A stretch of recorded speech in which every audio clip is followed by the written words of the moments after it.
Salut les livrets. Un nouvel épisode aujourd'hui et même un nouveau format. On va se lancer dans un café des amis avec cette personne.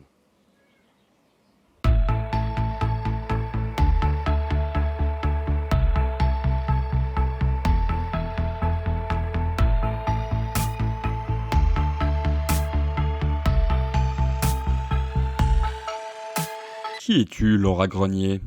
Eh bien, je suis Laura Grenier, autrement appelée Zazou. Tu es artiste, c'est ça? Oui, tout à fait. À quelle discipline artistique touches-tu? Eh ben, plus ça va et plus j'ai tendance à voir un peu tout comme de la discipline artistique. Donc, je dirais que la principale, ça reste le dessin, le manuel. Et je vois aussi dans la cuisine, dans le faire le ménage, s'occuper de la maison, tout ça. Il y a une forme d'art. Tu connais Guillaume Grenier? Ouais, carrément. Je le connais plutôt bien. C'est mon frère. Et la chaîne Guillaume se livre? Ouais. Et tu as lu ses livres? Oui. Quelque chose à rajouter? Ma foi, non. On va faire un portrait chinois rapide pour apprendre à te connaître. C'est un portrait chinois un peu spécial, écriture et création. Mais on commence classique. Si tu étais un animal, lequel serais-tu? Une tortue. Une plante, Une pivoine. un vêtement, Une jupe. une couleur, Le jaune. un plat cuisiné, Une raclette. une chanson, Let the Sunshine In, la comédie musicale R. un livre, Des fleurs pour Algernon. un film, Eternal Sunshine of the Spotless Mind. une série télé, Malcolm. une actrice ou un acteur, Jim Carrey. un auteur ou une autrice, Ouais, je sais un joker. un peintre ou un artiste graphique, C'est drôle que j'ai du mal à répondre à cette question. un musicien, Damon Albarn. un compositeur classique. Ludovico Einaudi. Waouh, réponse de star. Si tu étais un métier de l'art, Céramiste. si tu étais une œuvre d'art, Ah, la Vénus de Milo. si tu étais un style musical, Ah, l'électro. un tableau, Mona Lisa. si tu étais un jeu, Je veux dire ce jeu. Stanley's Parable. si tu étais un instrument de musique, Le ukulélé. un monument, Comment s'appelle cette église de Gaudi à Barcelone? La Sagrada Familia. ultime question, si tu étais ou avais une chaîne YouTube, ça parlerait de quoi? De grosses conneries, je crois. Je tiens à préciser que tu as une petite chaîne YouTube. Tout à fait, sur lequel il y a quelques grosses conneries. Merci beaucoup, on va aller s'installer. Ouais, clap. Vas-y, peu de bon. Royal. Pour un petit café. Pas mal ce café. Il est pas loin en plus. Il est assez sympa. Bah allez, petit café, hein. Eh ben, choisis ton mug. Alors, écrire de bon cœur ou... Écrire aux éclats. Ah, écrire aux éclats. Écrire aux éclats. Ah ouais. Excellent. Bon, les petits amis, on est parti pour un petit café qui peut durer 10 minutes comme 2 heures. Ce genre de café. Dans ce cas-là, on se resservira un petit café. On va dire que techniquement, tout est installé. Très bien. Ce setup is done. Bon, du coup, comme tu disais, tu connais ma chaîne, tu connais mes livres. Je crois que tu comprends assez bien ma démarche aussi. J'ai créé une chaîne qui est dédiée à l'écriture et à la création, mais j'ai envie de dire, je m'intéresse peut-être encore plus au processus de création d'une manière générale que d'écriture. Donc c'est de ça dont on va parler, et le fait que tu sois pas entre guillemets écrivaine ne pose justement aucun souci. On va parler du processus de création, de la création, de l'inspiration dans la vie d'une manière générale. J'ai des petites questions, mais n'hésite pas à t'étendre sur certains sujets, à me dire si certains tu veux t'arrêter, si sens-toi comme chez toi. On Ok. fait notre truc. Un café, on prend un café. En fait, j'avais une question d'introduction un peu globale pour tous les invités que je vais pouvoir avoir pour le café des amis. Cette question, je te la lis telle quelle, et on voit ce qu'on en fait. Ok. As-tu été, ou envisages-tu d'être lié, d'une manière ou d'une autre, à l'écriture et à la création, mais au-delà de l'écriture, dans ton boulot, dans la vie, dans les relations humaines, dans tes hobbies? La question, quelque part, un peu plus simplement, c'est: est-ce que tu te projettes, ou est-ce que tu as envie de vivre ta vie comme une création? Eh ben, je pense que la création a toujours été plus ou moins présente dans ma vie, mais que mes réflexions sur la créativité me font me rendre compte qu'en fait, justement, elle était beaucoup plus présente que ce que je pensais. Même à travers mes études, alors j'ai fait des études de droit pendant 10 ans, donc très liées à l'écriture, quoi, dans un sens, surtout que j'ai fait un job d'avocate pendant 1 an, donc c'est un boulot qui est très axé sur l'écriture, et même les plaidoiries, les exercices de plaidoirie, etc. Enfin voilà, il y a quand même un gros background à avoir en écriture, et au-delà de ça, j'ai commencé à écrire des journaux intimes depuis, je sais pas, 15 ans, quoi. Par épisode, il y a des mois, voire des années où j'ai pas écrit, et puis mais ça revient tout le temps, quoi. Il y a quelque chose qui me fait du bien dans l'écriture, une espèce d'hygiène en fait qui est issue de l'écriture. Ah, donc tu écris pas mal toi-même? Ouais, j'écris pas mal. Et un des derniers projets qui est apparu dans ma vie récemment, qui est lié à l'écriture, c'est le stand-up. Je sais pas trop encore si ça va prendre une place dans ma vie ou pas, mais il y a cette dimension d'écriture, il y a cette dimension de théâtre aussi, et il y a la dimension d'utiliser ces supports-là pour passer un message, et en plus avec le stand-up de manière assez légère, qui en tout cas peut prendre des apparences moins ardu que le fait de prendre un bouquin de je sais pas, le livre des morts tibétains ou ce genre de truc là où voilà, là tu t'es en mode ultra sérieux et où tu t'étudies le truc presque voilà comme un étudiant. Là ce que j'aime bien avec le stand-up, c'est que c'est un peu l'école de la vie, un peu la sagesse informelle qu'on peut retrouver aussi dans notre vie quotidienne à travers des conversations. Voilà, donc il y a tout ça, et l'écriture est un élément important de ça justement. Ok.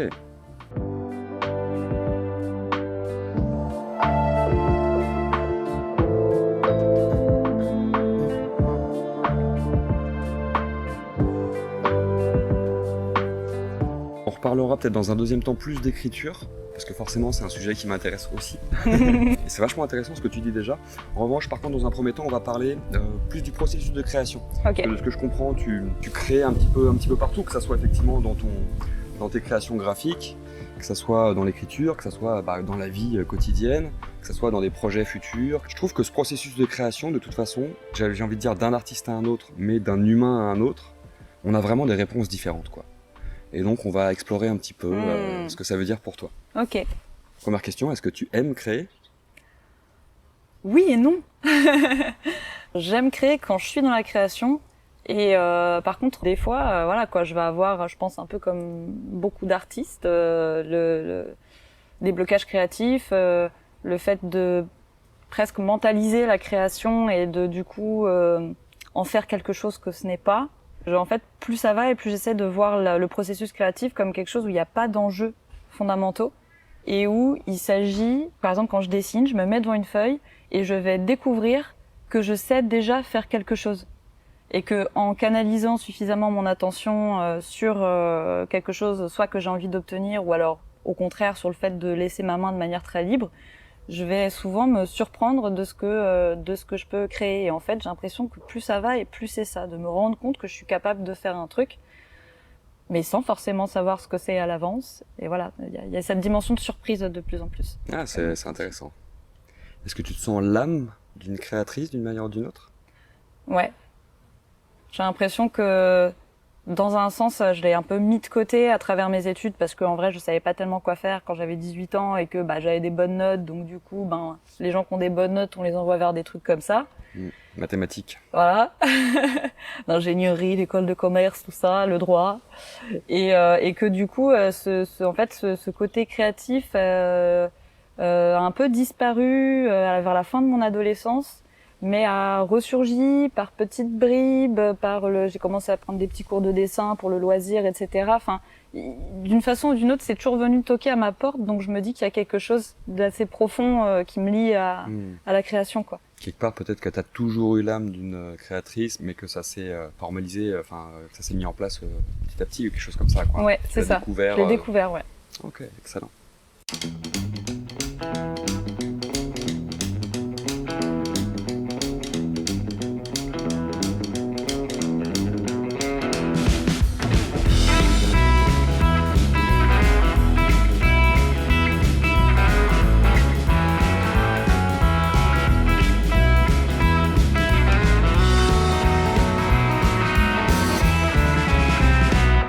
Qu'est-ce que le mot création signifie pour toi? Ah, ça, c'est presque une question philosophique. Hein. C'est une question philosophique. On commence par le dur pour aller vers le plus cool après. La création, pour moi, déjà, on crée jamais de rien. J'ai entendu il y a quelques années, je sais même plus qui c'était, mais une idée mais qui me suit depuis des années, c'est le fait qu'on crée jamais à partir de rien et que on a chacun une espèce de bibliothèque d'informations, de visuels, de sensations, et que l'originalité d'un artiste, c'est pas ce qu'il va exprimer, mais c'est la façon dont il va agencer ses matières premières. Et donc, pour moi, la création, il y a cette idée de utiliser ce qu'on a, un bagage assez personnel du fait de nos vies, quoi, de nos expériences, et comment est-ce qu'on va les agencer pour les amener à exprimer quelque chose. Excellent. Merci pour cette réponse. Et toi, c'est quoi la création pour toi? Wow, c'est une bonne question. Je pense que je suis assez proche de ce que tu dis, c'est-à-dire que, en fait, pour moi, l'invention, c'est assez rare, voire même, quelque part, est-ce qu'on invente vraiment ou est-ce qu'on s'inspire de la nature? En revanche, dans le processus de création, pour moi, et dans l'idée de création, effectivement, il y a ce côté-là, tu n'arrives pas sur quelque chose d'original. Généralement, tu reprends limite toujours quelque chose qui existe ou qui a été fait avant, que ça soit consciemment, inconsciemment, sans le savoir. Hein.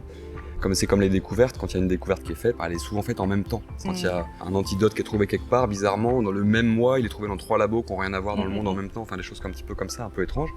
En revanche, la création, effectivement, de recombiner les choses, de tenter des nouvelles choses, ça me fait penser à la musique. Pour moi, tu vois, un manche de guitare, t'as un nombre de notes limité, ou un piano, t'as un nombre de notes limité, et pourtant, tu peux créer des nouvelles musiques à l'infini, et même où 2 notes, aucune chanson quasiment ne se ressemble. Donc il y a un côté, je fais une différence entre inventer, pour moi il y a un complexe autour d'inventer, on a envie d'inventer, de trouver des nouvelles idées, des choses originales, ça fait longtemps que j'ai mis ça de côté. Moi la création c'est, comme tu disais au tout début, c'est limite cuisiner, c'est mettre du poulet avec du curry, bah oui t'as créé quelque part et t'as une recette unique. Donc c'est extrêmement vaste pour moi aussi ce concept. Et en plus, du coup, cette définition-là de la création, elle amène à ce que l'artiste ne s'accapare pas son travail. Et ça, du coup, ça en fait quelque chose de vachement moins personnel. Et donc, quand on crée quelque chose, en soi, c'est pas une extension de nous-mêmes. Il y a la propriété qui vient interférer et qui, justement, a tendance à nous faire réfléchir à nos créations de manière comme si on était le patron, quoi. Et en réalité, pour moi, il y a quelque chose qui nous traverse quand on crée et qui n'est pas foncièrement nous, quoi. On est un espèce de vaisseau et il y a ce truc-là qui nous traverse et on va sortir quelque chose. Mais en soi, pour moi, c'est pas à moi, quoi, ce que je crée. T'es assez ok avec cette théorie qui dit qu'un artiste, c'est un témoin ou un récepteur? C'est ça, un récepteur, ouais. Ah ouais. Un transmetteur, en tout cas un média pour amener au reste de l'humanité certaines choses, quoi. Ouais, en ouais. tout cas sous cette forme. Ok.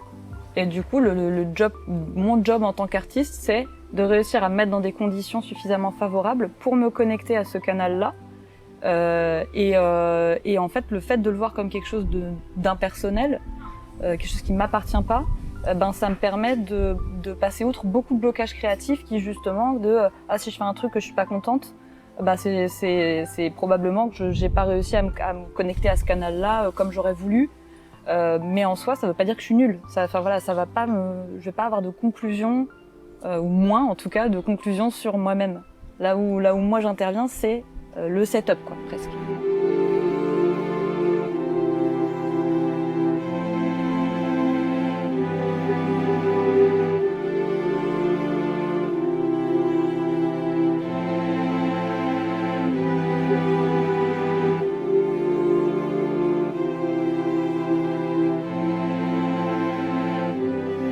Justement, excellente transition parce que après les questions philosophiques, je vais passer à des questions un peu plus pratiques. Tu peux nous parler de ton processus de création?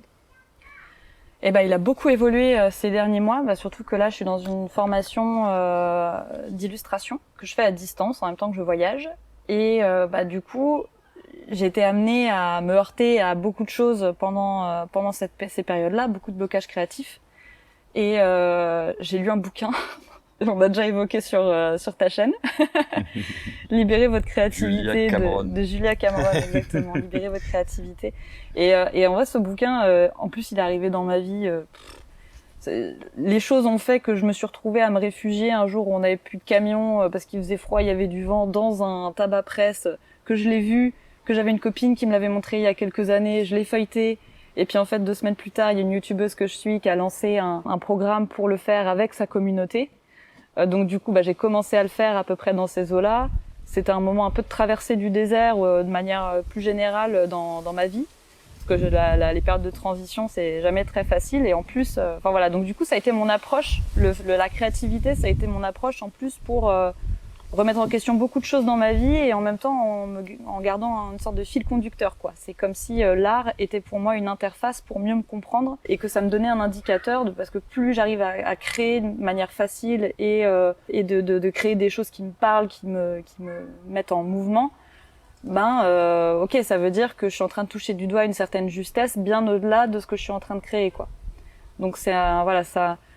Donc la créativité, pour recentrer un peu là-dessus, le processus créatif, en fait, il évolue tout le temps parce que aussi mes conditions de vie sont beaucoup en train de bouger ces derniers temps. J'ai pas, alors certes, je me suis aménagé un petit espace dans le van pour pouvoir créer comme je veux, avec tout à portée et tout. Mais globalement, je vais avoir 2 semaines des fois où je vais rien créer parce que je serai en train de faire d'autres trucs, je serai en train de m'alimenter, de me nourrir de certaines choses. Et après, quand je vais y revenir, je fonctionne par phase, quoi. J'aurai du coup une approche différente. Je vais rentrer dans une nouvelle phase de créativité où je vais peut-être créer de manière un peu différente par rapport à avant. Et j'ai besoin de ces espèces de pauses, de ces espèces de phases. J'ai eu une phase d'1 mois sur l'aquarelle. Vers la fin, j'ai même pas fini tous les projets que je voulais. C'était ok, bon, c'est bon. Là, j'ai envie d'aller plus dans des trucs géométriques, du doodle, des mandalas. Donc là, j'en suis un peu aux prémices. J'ai un peu acheté tout ce que je voulais pour ça. J'ai pris des cours, j'ai acheté des cours sur Internet, etc. Et je sais que quand je vais me retrouver avec un peu plus de temps, je vais me mettre vraiment à fond là-dedans pendant une phase déterminée, quoi. Et déjà ça, le fait que ce soit pas circonscrit, c'est-à-dire je me dis pas à l'avance combien de temps ça va durer, mais je sais que ça va pas durer 6 mois a priori, donc au niveau de l'engagement, c'est assez limité, donc je peux me lancer comme j'en ai envie là-dedans, quoi. Et j'ai l'impression que c'est la façon pour moi de créer de la manière la plus souple et la plus libre et la plus plaisante en fait pour moi, quoi. C'est ces phases-là, ouais.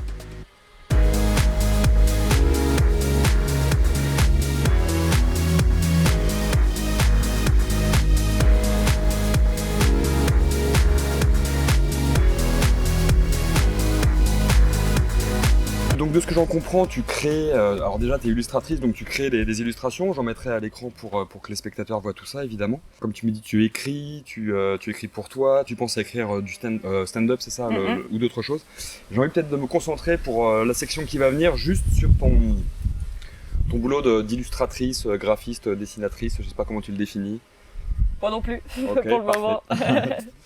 Et te poser des questions vraiment spécifiques sur ton processus concret de création dans ce contexte-là. Ok. Comment est-ce que tu crées?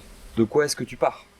Ça va dépendre des moments. Il y a des moments où je vais plus me focaliser sur des devoirs de l'école, donc un peu plus cadrés, notamment quand je sens qu'il n'y a pas forcément des choses qui viennent d'elles-mêmes. Le fait de retrouver une sorte de cadre avec certaines contraintes déterminées et d'en plus savoir que je suis en train d'avancer dans ma formation, ça me permet de pas partir de rien.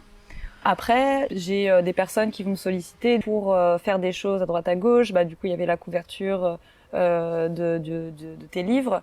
Marie qui m'a sollicité pour faire des t-shirts Fantasia. J'ai un copain qui m'a proposé d'illustrer une sorte de conte pour enfants.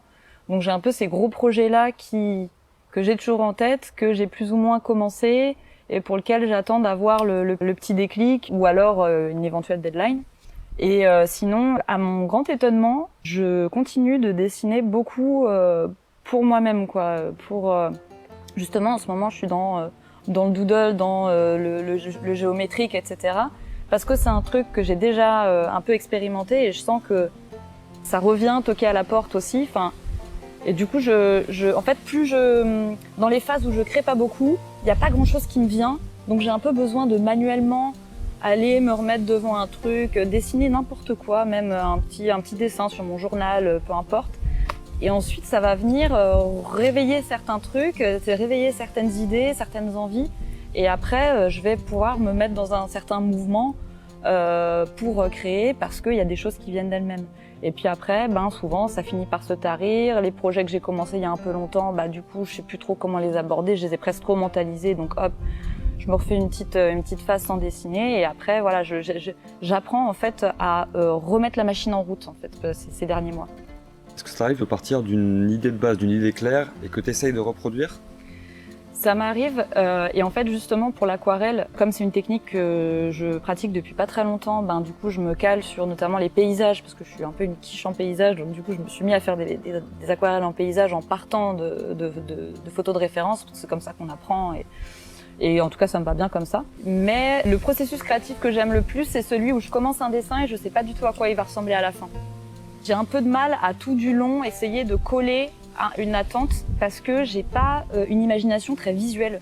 J'ai une imagination qui est plus du ressort du ressenti. Et du coup, c'est voilà, je vais regarder le dessin se construire au fur et à mesure. Et en fait, c'est ça qui va me donner le frisson de la création, vraiment, quoi. Et justement, à quel moment tu décides que l'œuvre est terminée? Ah, ça, c'est une grande question, notamment avec... Ouais, c'est une belle question, je trouve aussi. Pour le coup, moi, j'ai l'impression de devoir... J'ai un truc qui me pousse à continuer tant que c'est pas terminé. Et ce truc-là, ça me nuise au fur et à mesure. Et j'hésite pas à vraiment passer du temps à aller dans les petits détails. Mais s'il y a une zone qui me plaît moins, je me dis, il y a une bonne base, mais il y a encore un petit truc qui bouge pas, qui joue pas. Du coup, je vais aller le chercher. Et en général, j'ai l'impression que je vais aller le chercher beaucoup plus loin que beaucoup d'artistes qui, au contraire, vont savoir apprécier ce qu'ils sont en train de créer à un stade moins détaillé de la chose. Et en fait, moi je me rends compte que c'est bien que j'apprenne à faire ça aussi, de ne pas forcément aller chercher au bout du bout, parce que aussi c'est assez épuisant de faire ça tout le temps. Du coup, j'essaie de faire justement ces petits dessins où je vais pas tout à fait au bout, mais où c'est pas grave et où je cherche à dédramatiser ce truc-là. Mais si par contre je fais un truc dans lequel j'ai vraiment envie d'aller au bout, c'est juste un moment où c'est évident que j'ai rien à rajouter, j'ai rien à enlever et c'est bien. C'est pas ce que j'avais, c'est pas c'est exactement ce que je voulais, c'est pas ça, c'est genre c'est bien, c'est bon, j'ai plus à intervenir là-dessus. Donc tu fais partie de ces artistes qui arrivent finalement à être satisfaits d'eux-mêmes et de leur création. C'est ça. Mais il faut que je pousse le truc assez loin. Et notamment quand on travaille avec d'autres personnes, des fois ça fait qu'on n'a pas forcément le potard exactement au même endroit, et où du coup c'est pour ça que c'est intéressant de savoir faire des compromis là-dessus aussi. Exactement, ouais. Est-ce que tu penses au public, aux spectateurs, comment on dit, aux visionneurs quand tu crées? Ouais. J'y pense beaucoup, et c'est quelque chose sur lequel j'étais assez complexée, et je pense que je suis encore un peu, parce que pour moi l'artiste pur, il crée pour lui-même, il crée parce que justement il y a quelque chose qui le traverse, etc. Mais moi j'ai vraiment une dimension j'ai besoin de passer quelque chose, de transmettre quelque chose. Donc forcément je pense aux personnes qui vont recevoir ce que je vais leur donner. Et tout en sachant que probablement qu'ils vont pas, une fois que mon œuvre elle est terminée, en fait elle m'appartient plus, et chacun va y trouver ou ne pas y trouver ce qu'il veut, quoi. Mais par contre, ouais, j'ai à cœur de partager mon travail et qu'il puisse rayonner aussi, quoi.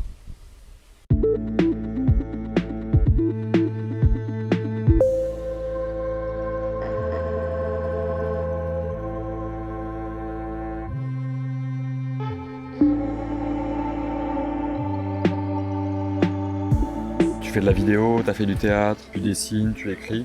Il y a beaucoup d'artistes qui ont du mal à se relire, à se revoir à l'écran. C'est comment pour toi? Moi j'ai pas trop de mal c'est même plutôt quelque chose que j'aime bien, que ce soit dans la vidéo ou des vieux dessins. J'aime bien, déjà parce que il y a une notion de progrès aussi. C'est comme ça qu'on voit, tiens, ça, ce truc-là, c'est marrant, à l'époque, je sens que j'étais un petit peu guindée physiquement. Et probablement que dans 10 ans, si je regarde des vidéos que je fais maintenant, je me dirais « Ah ouais, j'étais encore un petit peu coincée, ta. » Et mais c'est rigolo de voir ça, je trouve, de voir un peu l'évolution. En fait, je sais que sur le coup, quand je crée des vidéos, par exemple, je le fais avec ce que j'ai à ce moment-là. Et donc, du coup, j'ai pas, pareil, de conclusion définitive sur moi-même à partir de ce que je suis en train de regarder, et encore moins quand c'est une image qui a été tournée dans le passé. T'as beaucoup d'affection à la limite en revoyant ça, même si c'est truffé de défauts que ton nouveau toi. Ouais. Ça me parle vraiment beaucoup ce que tu me dis, ouais. Je pense qu'il y a quand même des vidéos que je peux revoir et je me dis ah, mais parce que ça me rappelle ce que j'ai ressenti sur le coup. Si sur le coup j'ai ressenti un truc de non, c'est pas juste quoi. Du coup quand je ressens ça et que je tourne, je cherche à le refaire. Mais si je revois une vidéo comme ça, ouais, je vais peut-être ressentir ça comme un petit rappel du passé de ce que j'ai ressenti sur le coup, quoi. Petite question un petit peu qui peut sembler abstraite à première vue, mais qui pour moi est vraiment concrète. Quand tu crées, est-ce que tu crées en utilisant des idées, des sensations, des émotions? 3 petits points. Un peu tout ça. J'ai l'impression que c'est un peu une essoreuse à salade dans laquelle il y a tout qui va hop, et puis après on va soulever le couvercle et puis on va voir ce qui en ressort. Et c'est quelque chose qui est beaucoup dans le mouvement pour moi, la création. Donc il y a certains moments où ça va être certains messages plus mentalisés quand je cherche à passer une certaine idée. Pour ça, je vais avoir besoin des émotions pour me connecter à empathiser presque vis-à-vis de moi-même, pour empathiser vis-à-vis des autres. Et le ressenti va être hyper important aussi parce que c'est ma méthode de visualisation la plus puissante. C'est qu'est-ce que ça me procure, qu'est-ce que ça me fait, est-ce que ça sent juste, est-ce que ça s'aligne, et après finalement que pour les autres ce soit le cas ou pas, peu importe quoi. Tu restes la seule juge entre guillemets de ton travail. Ouais, même si je suis très friande des retours et que comme je crée à distance et que je poste mes images sur Instagram, c'est assez rare pour le moment que j'ai vraiment un public en live à côté de moi et que je vois les réactions à ce que j'ai créé. Ça, je le fais beaucoup avec Arthur pour le coup. J'ai besoin quand même de quelqu'un proche de moi qui puisse regarder ce que je fais, qui puisse voir évoluer le truc et me donner des retours sur ce que je suis en train de faire. Donc j'ai quand même besoin de cette dimension de retour pour aller explorer des pistes que je serais pas forcément allée explorer de moi-même. En écriture, on appelle ça les lecteurs alpha. Il y a les bêta-lecteurs ou les lecteurs bêta qui lisent l'œuvre une fois finie, qui peuvent te donner un avis, un retour qui peut ressembler à celui du public ou quelque chose comme ça. Et tu as les lecteurs alpha, quand tu as la chance d'avoir un lecteur alpha suffisamment proche qui te connaît bien, qui est là au cours de ton processus d'écriture, voilà, il y a certaines personnes, Stephen King par exemple, c'est sa femme qui est sa lecteur alpha. Quand on a un lecteur alpha ou un visionneur, je sais pas comment dire, avec les dessins alpha, c'est quand même pratique. Donc, okay. Puis surtout que c'est quelqu'un qui va en plus pouvoir te dire les choses. Si tu demandes ça à quelqu'un que tu vois de temps en temps, il va peut-être pas avoir une compréhension aussi profonde de toi, mais en plus il va peut-être pas oser te dire les choses de manière aussi directe. Alors que quand tu as quelqu'un de proche, moi c'est vrai que j'ai tendance à être assez cash dans mes retours. Arthur aussi, quand il fait de la musique, j'ai tendance à tellement me focaliser sur la chose en elle-même et pas forcément sur ce que va ressentir la personne si je lui dis ça, etc. Que du coup, je suis très directe dans ma façon d'exprimer les choses et je pense que c'est ce que j'attends aussi de mes lecteurs ou visionneurs alpha, quoi. Oui. Je suis suffisamment grande et la personne est suffisamment grande en face de moi pour savoir qu'il s'agit pas d'elle, mais qu'il s'agit de parler de ça, le truc qui est sur la table, quoi. Ouais, je suis très friand de ces retours critiques, réellement critiques, même si la personne prend des gants, je veux pas. Vas-y, justement, fais-moi des vrais retours. C'est souvent les plus constructifs, effectivement, vraiment, quoi. Ouais. Ça nous aide à progresser.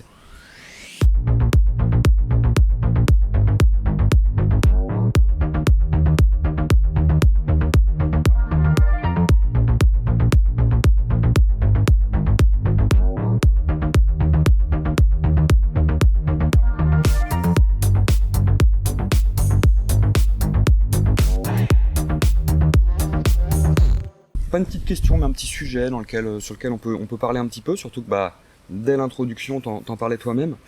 Pour moi, effectivement, il y a plein de manières de créer, sans s'en rendre compte dans la vie de tous les jours. Être créatif, laisser exprimer sa créativité, ça signifie pas forcément être un artiste en tant que tel ou créer des chefs-d'œuvre. Il y a la cuisine, il y a mettre ses chaussettes, il y a se balader, il y a chantonner sous la douche, comme je disais, adresser un sourire à quelqu'un, griffonner des petits mots sur un papier, sur une nappe. Et l'artiste, souvent, voit de la beauté, en tout cas voit des choses dans des choses futiles. Ma question, tout naturellement, quelles sont les choses futiles dans la vie qui te touchent particulièrement? C'est un bon gros sujet. Et je pense que le film qui m'a connecté à la beauté des choses futiles, mais de manière hyper directe, c'est un film dont on a parlé, je crois, hier ou avant-hier, c'est American Beauty. C'est parfait, tu court-circuites la question suivante. Et bah ouais, c'est ça, donc c'est le personnage du voisin qui a une chambre avec une énorme rangée de cassettes vidéo qu'il enregistre de toutes ces petites choses futiles mais belles qui croisent, et ça peut être jusqu'à un pigeon mort hein, quand même. Donc il y a justement le fait qu'ils aillent assez loin dans ce film-là, là-dessus, sur un sac plastique qui vole, voilà, le sac plastique. Mais moi, c'est un truc qui me parle de ouf parce que on est tellement, c'est vraiment cliché, mais on est dans une société où globalement, l'émerveillement n'a pas une place très centrale, et où, au contraire, les gens qui sont un peu béats devant des trucs futiles du quotidien, ah bah c'est des bisounours, c'est des gens qui sont complètement déconnectés, et que voilà, il y a une espèce de pudeur à avoir par rapport à notre propre émerveillement. Oui, c'est vrai. Et c'est un long processus pour moi pour me libérer de ce truc-là et de pas avoir ce côté blasé, quoi. Presque si t'es blasé et que tu te plains des trucs, ça veut dire que t'es adulte et que tu regardes les choses en face, etc., quoi. Alors que y a tellement de richesse à aller chercher dans toutes ces petites choses, de cueillir une fleur par terre et de le donner à quelqu'un et de dire je te donne tout mon amour, ou des petites choses comme ça. Ok, cette fleur, on serait passé complètement à côté sans la regarder, et puis bah là, le fait de la charger de quelque chose et de donner symboliquement quelque chose, bah là, c'est hyper fort, quoi, de faire ces choses-là. Et je pense que c'est une des plus belles façons pour ma part d'habiller mon quotidien, quoi. Et quand j'ai pas ça et quand j'arrive pas à faire ça, ben ça fait que le quotidien, bah ouais, les jours commencent à se ressembler, que y a quelque chose d'un peu un jour sans fin, de répétitif, et c'est des petits pas de côté à chaque fois. Et j'ai de moins en moins de mal à les faire. Et j'ai une phrase qui m'est venue hier par rapport à ça: râler, c'est manquer de créativité. Donc c'est quand il y a un truc dans nos vies sur lesquels on râle, on se lève le matin, il y a ce truc-là qui nous fait chier, machin. C'est pas mal, hein. On s'arrête à ce truc-là et on n'arrive pas à voir au-delà. Et en vrai, on n'a pas tellement envie de voir au-delà parce que ça demande quand même un effort, et donc on reste avec ce truc-là. Au moins ce truc-là, il est là tous les jours et tout. Mais en vrai, d'aller chercher ces petites ok, il y a ce truc-là qui me fait chier, comment est-ce que je pourrais... Ah, vas-y, je pourrais en faire un jeu, et je pourrais... ça me fait chier de faire le ménage. Bah, quand j'étais gosse, avec ma sœur, ce qu'on faisait, on faisait le jeu de la tempête. Donc, on prenait une règle au bout de la chambre, et on mettait un timer de 1 minute. Et donc, en 1 minute, fallait qu'on ait rangé l'équivalent de 1 pied. Donc, tout ce qui était rangé dans la zone-là, tout ce qui était dans la zone-là, fallait que ce soit rangé au bout d'1 minute. Pas, mais au bout d'1 minute, on faisait avancer le truc. Et après, hop, ça recommençait. Et donc, ça devenait un jeu où on courait un petit peu partout. Effectivement, voilà, l'aspect créatif, ça fait longtemps que tu l'as, du coup. Ouais, c'est ça, mais... Dans ta vie. Ouais. C'est une philosophie, limite. Enfin, pas forcément consciente, mais une philosophie... c'est ça. De jeu, quoi. Ouais. Un peu, quoi. Carrément, Excellent. ça tourne beaucoup autour du jeu, ouais. Excellent. J'allais te demander un peu bêtement quelles sont tes sources d'inspiration. Après, tu as déjà pas mal répondu, mais tu as peut-être quelque chose à rajouter. J'ai l'impression, pour compléter, que en fait, ta source d'inspiration principale, c'est la vie, en fait. T'as pas quelque chose qui t'inspire particulièrement, mais je te pose tout de même la question au cas où. Ouais.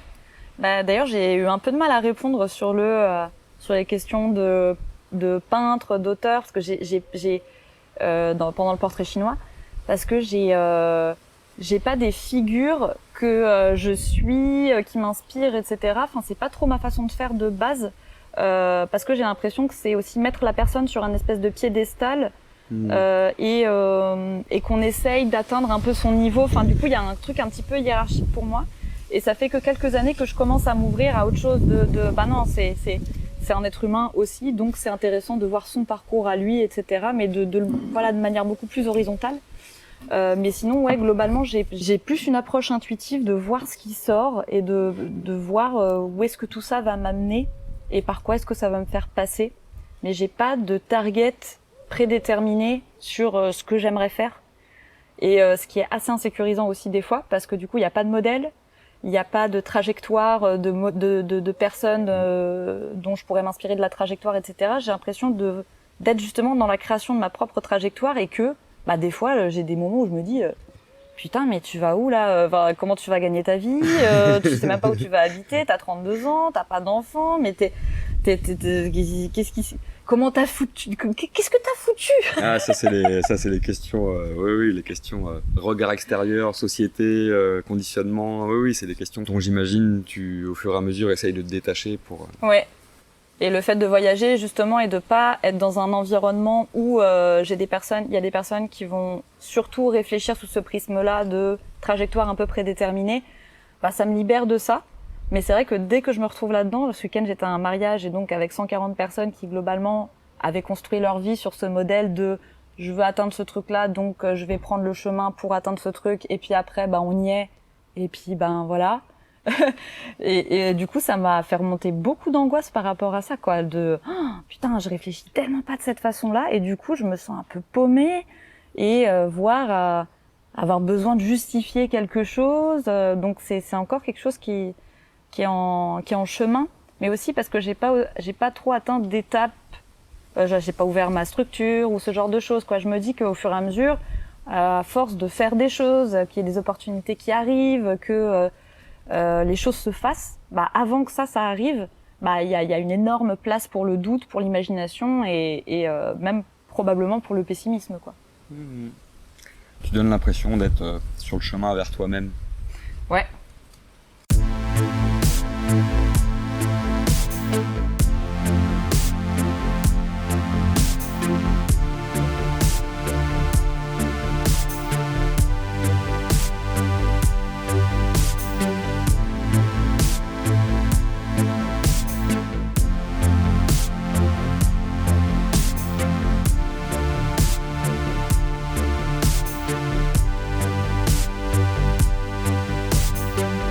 On va parler un peu d'écriture. Mhm. Parce que tu m'as dit que tu écrivais aussi. Il se trouve que moi aussi, en plus tu as lu mes bouquins, tu sais de quoi je parle. Des questions un peu bateau pour commencer. Est-ce que tu lis? Est-ce que tu lis beaucoup? Eh bien non, je lis très peu. Et ça fait des années que j'aimerais plus lire. Et on a trouvé une méthode avec Arthur où on lit des bouquins.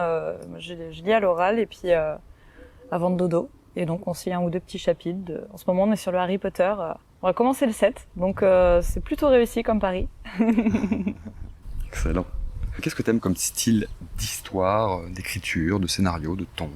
En soi, j'ai pas de style de prédilection. J'ai juste certains styles avec lesquels j'ai un peu de mal maintenant, type le fantastique ado, mais bon bah voilà, ça m'est passé. Mais sinon globalement, j'ai l'impression que tous les styles ont juste leur code et ont une façon de raconter l'histoire et qu'en soi c'est pas tellement le style qui va me donner la qualité de ce qui va m'être transmis quoi.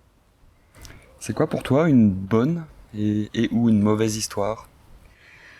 Bah, une mauvaise histoire, pour moi, c'est une histoire que on raconte pour raconter une histoire. Où on sent que la personne, elle s'est mise devant le truc et elle a inventé elle a mis des éléments, mais qui ne vont pas forcément faire sens, mais qu'il y a quand même besoin d'éléments pour faire avancer l'histoire. Des personnages fonctions, Ce genre de choses, ouais. Pour moi, c'est vraiment le sens qu'il y a derrière les choses qui va faire une bonne histoire. Sachant qu'en plus, moi-même, j'ai commencé à écrire un bouquin, mais il y a bien longtemps, quand j'étais ado, et où je me heurtais à ce truc-là, où je sentais que je rajoutais des choses pour faire avancer l'histoire, mais pour arriver au moment qui faisait sens pour moi, mais qui était assez circonscrit. Et j'ai un peu cette impression-là, notamment sur certains Spielberg, que ouais, il y a des trucs qui claquent, mais que le chemin qui amène à ce truc-là est un petit peu artificiel, on voit un petit peu les ficelles. Et justement, pour moi, c'est une bonne histoire, c'est celle où on voit pas les ficelles. Est-ce que tu es assez fan, on va dire, des des gens qui créent des univers et ensuite l'histoire finalement c'est une petite partie de l'univers mais on sent que c'est plus large par exemple. Ouais, ça j'aime bien, même pas forcément un univers très large. Moi-même, une petite histoire de petite vie. En fait, ce qui est important, c'est la proximité avec les personnages et l'évolution des personnages et leur cheminement. C'est justement plutôt là que l'intérêt se situe pour moi. Donc les grandes épopées, c'est cool. Genre Seigneur des Anneaux, j'adore parce que justement il y a cette proximité avec les personnages, avec leur sensibilité, leurs faiblesses. Alors c'est marrant parce que c'était ma question suivante. Qu'est-ce que tu le fais pas mal, hein. Qu'est-ce que tu dans les films, que ce soit dans les films, dans les livres ou autres, qu'est-ce que tu recherches dans les personnages? Tu m'as dit la proximité. Est-ce qu'il y a d'autres choses? Leur humanité. J'ai du mal avec les personnages un peu iconiques, type super-héros, et encore de plus en plus les super-héros ont une facette un peu plus sombre. Mais justement, c'est le fait d'avoir le sentiment de me retrouver face à un personnage vraisemblable et auquel dont on va avoir accès à une part de son intimité qui est plus difficilement accessible si on rencontre quelqu'un et qu'on commence à discuter. C'est cool, on va avoir accès à une certaine sensibilité, mais surtout à ce que la personne va vouloir montrer d'elle-même et où ça prend beaucoup plus de temps et d'énergie d'avoir accès à ces choses-là. Et le livre, c'est un espèce de raccourci vers ces choses assez intimes dont on parle pas forcément dans la vie quotidienne et qui vont permettre d'apporter des éléments de réponse ou un certain sens de la nuance aussi. Tiens, ce personnage, c'est plutôt quelqu'un que je jugerais de visu dans la vie et en fait, je vois ce qui se passe un peu dans les coulisses et du coup, ça m'aide à développer mon empathie aussi. Ok. La question suivante, je vais essayer de bien la formuler pour qu'elle soit claire, parce que dans ma tête c'est clair, mais pas sûr que je l'exprime bien. Dans les livres, il y a une possibilité qui est plus large que ce qui est laissé dans les films, c'est la liberté d'interprétation laissée au lecteur et le fait de pouvoir être peu directif, en laissant une très très grande part d'interprétation, d'imagination au lecteur. Là où forcément dans les films, t'as déjà un son, des images qui sont imposées. Et donc cette force, cette spécificité qu'il y a dans l'écriture, est-ce que toi tu l'apprécies en tant que lectrice? Et qu'est-ce que tu fais, qu'est-ce que tu décides en tant que créatrice? Que ça soit d'ailleurs pour l'écriture, et ça peut être aussi forcément en illustration. Est-ce que c'est un sujet pour toi? Est-ce que tu as quelque chose à en dire? Ouais, alors j'aime bien cette liberté d'interprétation qu'offre le livre. Après, je me rends compte que c'était beaucoup plus facile pour moi quand j'avais 15 ans de m'immerger dans un livre et qu'aujourd'hui, j'ai beaucoup plus de mal à le faire. J'ai presque l'impression d'avoir perdu un peu cette capacité à combler un peu les trous. Et du coup, je suis assez exigeante sur les bouquins.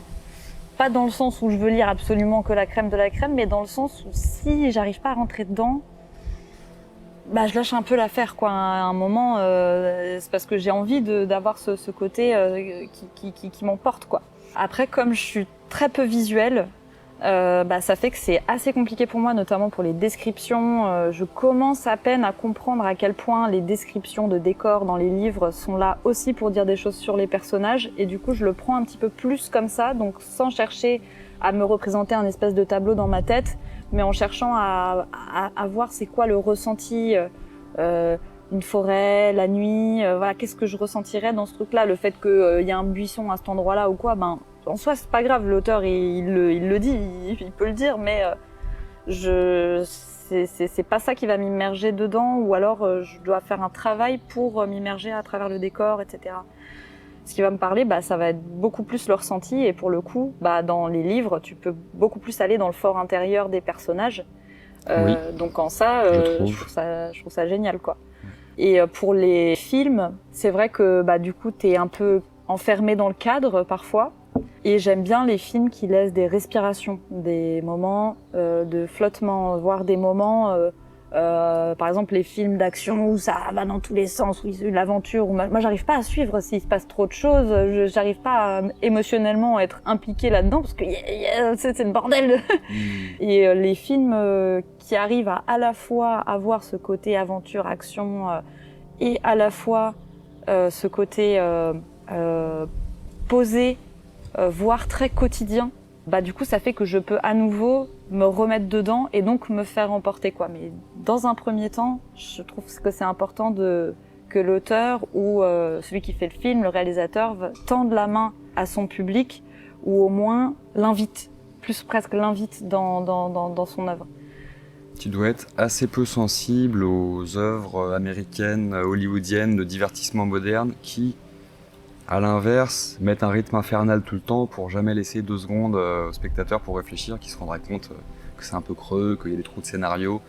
Tu préfères les œuvres limite plus légères, moins riches en action et en intrigue, mais qui vont chercher l'autre plan, quoi. Ouais, c'est ça, qui vont aller plus. C'est pour ça que mon animal que j'ai dit tout à l'heure, c'est la tortue. En ce moment, c'est mon délire, la tortue. C'est d'accepter que je suis lente et que c'est ma façon d'aller en profondeur des choses. Parce que si c'est trop rapide, j'ai l'impression d'effleurer le truc et d'être complètement passé à côté, d'avoir vu un. Voilà, quand je regarde un gros blockbuster, j'ai l'impression d'avoir vu un TGV passer, genre. Ah ouais. Ah bah voilà. J'ai pas eu le temps de rentrer dans le train. T'as pas le temps de monter dans le train. Ouais. Il est passé vite, il est passé trop vite, puis tu serais pété le bras, essayer de monter dans le truc. C'est ça. Ok, et du coup, c'est vrai que c'est assez cohérent avec ce que tu me disais de ton processus de création. Je reviens juste sur un petit détail parce que ça me fait percuter. Tu disais que tu te trouvais en tant qu'artiste, que tu as ce rythme lent, que tu as cette méthode de faire, d'aller chercher du sens, et d'un autre côté que tu cherches à aller au plus court malgré tout, que tu as cette démarche d'essayer d'aller au plus vite, d'être satisfait plus tôt, d'essayer de plus chercher le brut. J'ai envie de revenir là-dessus, que t'en reparles, parce que je pense que c'est une question fondamentale pour toi, j'imagine. Ouais. Je cherche pas forcément à aller au plus rapide, mais en tout cas d'aller le côté brut, plutôt ça me parle plus. J'ai un pote qui m'a montré des dessins l'autre jour qu'il faisait sur tablette, vite fait, en 5 minutes. Et justement, il me disait, mais quand tu te lances dans un truc, mais oh là, ça prend des plombs, mais c'est vachement bien, hein, mais c'est vrai que moi, ce serait impossible de créer comme ça. Moi, j'ai besoin de me poser, de pop, je fais 3 traits, voilà, je fais un petit personnage, il a les bras un peu comme ça, mais il exprime un truc, quoi. Et il y a un intérêt là-dedans. Et si on essaye de faire un truc parfait, ça veut dire aussi qu'on se réfère à une certaine norme intérieure de ce qui est parfait. Et le fait d'aller vers des choses plus brutes permet de découvrir aussi une autre richesse, peut-être moins dans la technique, moins dans la recherche d'ébahissement, mais plus dans presque des dessins de gosses, quoi. Donc c'est plus ça qui m'intéresse là-dedans que le côté, que la question du temps que j'y passe. C'est aussi d'explorer aussi un autre mode d'expression plus fluide, plus simple, avec moins d'exigences.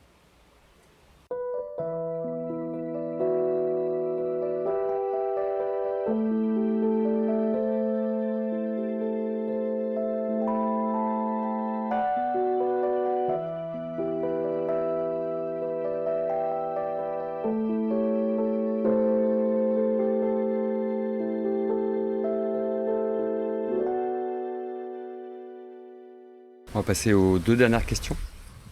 Qu'est-ce que tu recherches dans une œuvre d'art, dans un travail d'artiste, d'une manière générale? Alors là, pour le coup, vraiment en tant que spectatrice.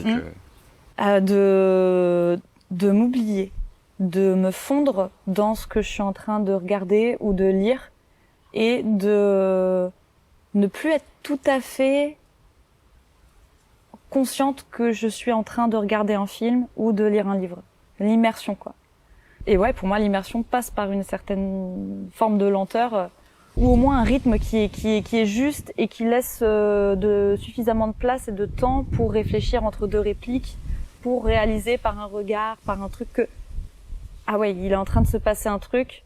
Et pour ça, Drive, on en reparlait l'autre jour, mais justement, je trouve que c'est un film qui plaît ou qui plaît pas, mais qui laisse ce temps-là de suggestion.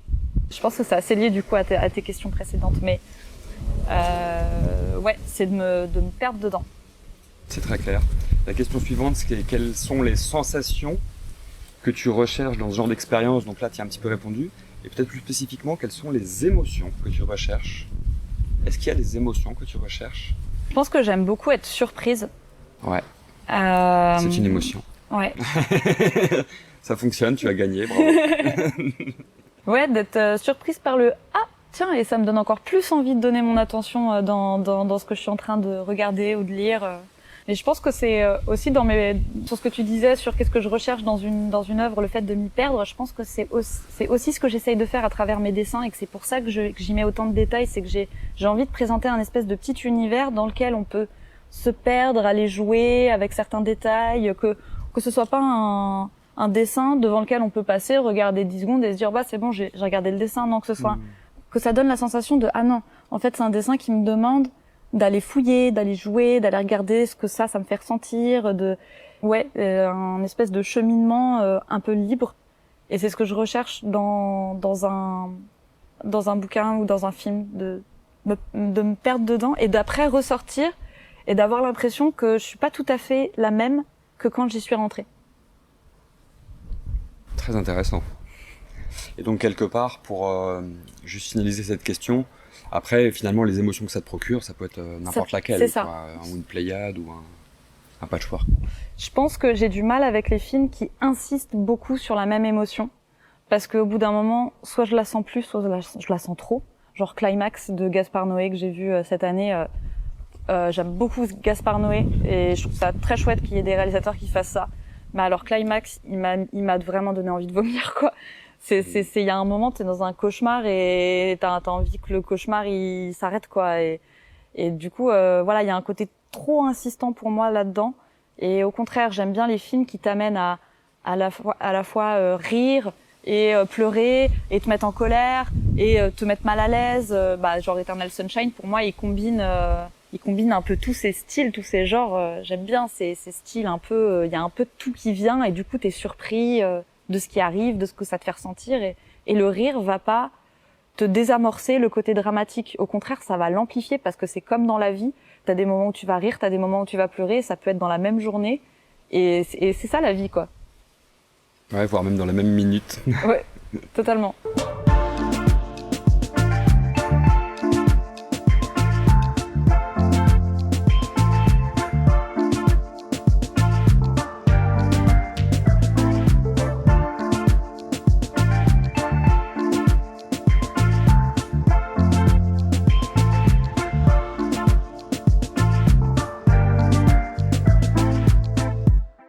Bah écoute, merci beaucoup.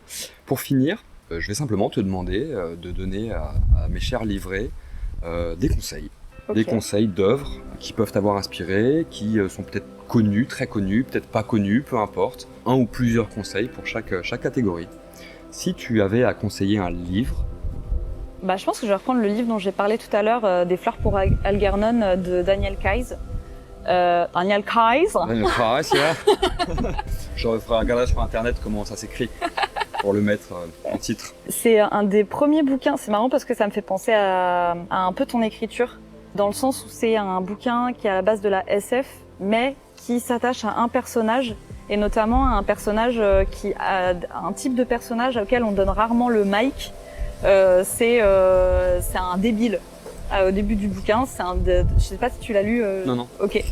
C'est un gars un peu débile qui sait pas écrire, y a tout le monde qui se moque de lui, mais il s'en rend pas trop compte parce qu'il est un peu con. En fait, il va participer à une expérience qui va lui permettre de développer son intelligence intellectuelle. Et donc, c'est un livre qui est à la première personne, donc on va voir intérieurement de quoi il est parti. Alors, il avait honte d'être hyper con parce qu'il voyait que ses parents avaient honte de lui. Du coup, pour lui, le Saint Graal, c'est d'être intelligent. Ok, qu'est-ce qui se passe quand on cherche à atteindre un objectif en partant d'un sentiment de honte, de peur, de on est un moins que rien, etc. Qu'est-ce qui se passe dans la vraie vie? Et donc, qu'est-ce qui se passe quand ça arrive? Et du coup, on voit le cheminement et on voit que c'est pas si simple que ça, que c'est pas une courbe de il est con, c'est nul, et puis il est intelligent et c'est génial, quoi. Donc c'est un bouquin qui remet beaucoup en question et qu'est-ce qu'on est le fait que si on poursuit quelque chose, ça demande un certain sacrifice d'autre part, et que c'est important d'avoir conscience de ce truc-là et de jauger si, ok, est-ce que le jeu en vaut vraiment la chandelle, et voilà, de pas se perdre dans nos fantasmes presque. Très bien, c'était très complet. À la lecture, les gars. Un conseil de film ou de série? J'ai envie de bien choisir parce que c'est vrai que c'est pas tous les jours qu'on peut conseiller un bon film à plein de gens. C'est pas faux. C'est mon film préféré, Harold et Maude. Harold et Maude. Voilà, N'en dis pas c'est plus. très bien. Je sais Harold et pourquoi. Maude, regardez-le vraiment, il est génial. Un conseil de BD / comics / manga? Je suis pas trop BD. Manga Voilà. éventuellement ou non? Non, pas ça date spécialement. trop, ouais. Pas de problème. Conseil de musique? Ah putain, c'est des questions tac au tac. Un je sais groupe, pas. hein, ou un... Bon, ça, t'as pas de réponse. Grand Soleil. Qui te viennent. Grand Soleil, un groupe électro génial qui, à mon avis, ira très loin. Trop bien. De toute façon, je mettrai les références. Une chaîne YouTube à conseiller? La tienne? C'est adorable. Quel invité incroyable. Eh ben, merci beaucoup. Avec plaisir. C'était C'est un très grand cool. plaisir. Merci. Peut-être tu peux te faire ta propre promo. On peut te retrouver où? Qu'est-ce que tu fais? Alors, vous pouvez me retrouver sur mon Instagram, za.zou.art. Je poste mes dessins, je poste des petites vidéos de mes créations, etc. Et la chaîne On s'en vanne. Donc là, on est en voyage en van avec mon chéri. Ça se voit pas, on est en pause. Et donc voilà, on présente nos petites aventures et voir des petits sketchs, des petites vidéos sketchs de temps en temps. Trop bien. Merci beaucoup. C'était royal. Merci beaucoup pour ce premier instant café. On trinque. À bientôt les gars. Cheers! Bisous. Merci beaucoup. Merci beaucoup.